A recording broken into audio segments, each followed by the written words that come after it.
Governor, I was struck by something you said earlier, and I'm a New Yorker, so I took offense. So I wanted to just ask you, why didn't you just take a shot at the governor of New York for asking for money at a time when clearly New York has been harder hit than, for example, your own state? You talk about trying to help those that are in need. Clearly, the state of New York has been affected by this in a way that yours has not. And at the same time, I would suggest to you that New York is a quote unquote giver in terms of federal taxes to the system, and your own state is a taker.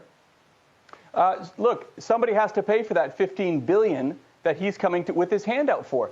Good management and good metrics and New York has been paying for your handout every. Hold on, why should I pay his bill? Governor, New York has been paying your bills is the point. The point is that New York has been paying your bills for years. So look, it makes no sense. So but the issue I have is actually for New Yorkers. The citizens of New York pay 60–70% more in taxes than the citizens of New Hampshire. And guess what? They're leaving New York in droves. The businesses, their families, they're all coming to places like New Hampshire.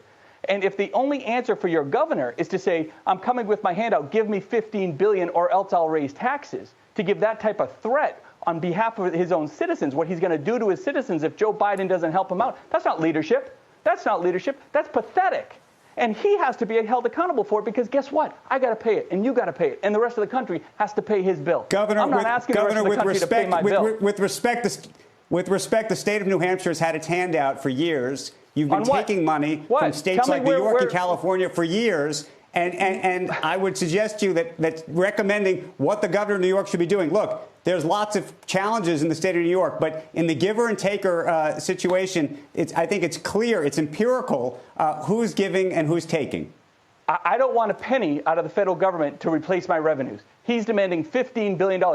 He's demanding 15 times the you take federal money constantly more than you give to the government. I mean, how are we taking more? What are you basing that on?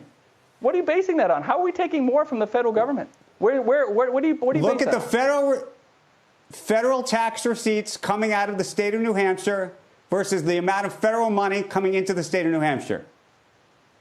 Okay, but again, this is about what he's doing to the citizens of New York. And they should be outraged. They should be furious that he cannot manage, like most of the other governors have done. I'm cutting taxes in this state. I'm creating opportunity because it's not about bigger government. It's not about bigger systems. It's about giving efficiency to the system so they can provide the services that are needed at a fundamental level and letting people have that economic freedom. And that way the whole system rises. He's missed the boat completely on that. Shepard Smith here. Thanks for watching CNBC on YouTube.